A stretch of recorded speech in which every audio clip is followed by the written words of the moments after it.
Halo kelas, kali ini saya akan bahas tentang pegawai pemerintah dengan perjanjian kerja.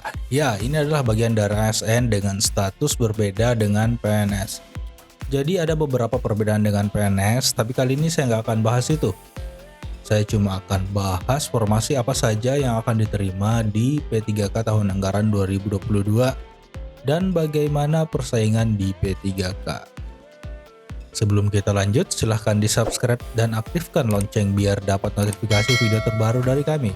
Dan sekaligus mendukung channel ini agar langgeng memberikan info yang bermanfaat lainnya.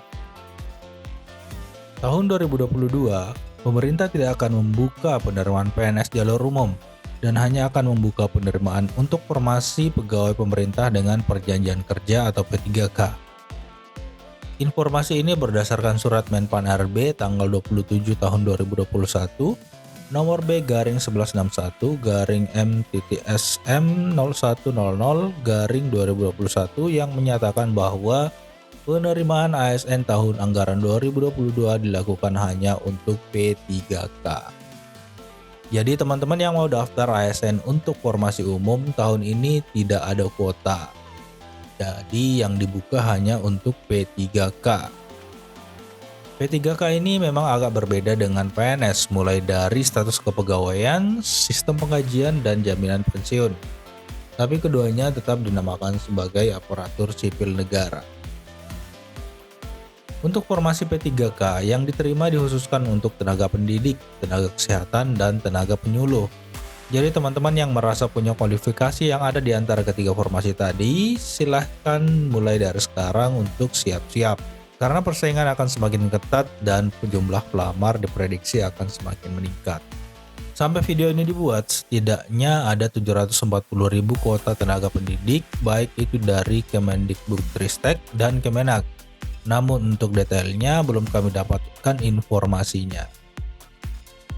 Untuk tenaga kesehatan dan tenaga penyuluh, sampai saat ini belum kita dapat informasi valid berapa kuota yang akan diterima. Karena belum rampungnya data tenaga kesehatan dan tenaga penyuluh honorer untuk seluruh Indonesia. Kita doakan mudah-mudahan segera rampung dan tidak menjadi kendala untuk pengadaan P3K tahun 2022.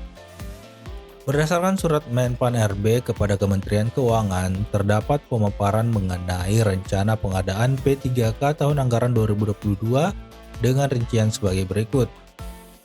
P3K pusat berjumlah 93.554 kuota dengan rincian guru 45.000, dosen 20.000, dokter atau kesehatan sebanyak 3.000, dan jabatan teknis lainnya sebanyak 25.554. Sedangkan untuk P3K daerah berjumlah 942.257 dengan rincian guru sebanyak 758.018 kuota dan fungsional lain selain guru sebanyak 184.239 kuota. Untuk persaingan di P3K tahun 2022 tentunya akan semakin ketat dengan ditiadakannya formasi PNS untuk umum, sehingga konsentrasi pelamar akan terpusat di P3K. Teman-teman jangan khawatir karena masih banyak waktu untuk mulai belajar dari sekarang. Itulah gambaran umum dari perkembangan penerimaan P3K sampai pertengahan bulan Maret 2022. Semoga secepatnya pemerintah bisa merampungkan proses administrasi sehingga rekrutmen P3K tahun 2022 bisa segera terlaksana. Sekian kelas kali ini, jika ada kritik dan saran silahkan tuliskan di kolom komentar, klik like jika suka, klik dislike jika tidak suka. Bagi yang baru bergabung silahkan klik subscribe dan lonceng notifikasi untuk mendukung channel ini dan menghadirkan kelas-kelas berikutnya.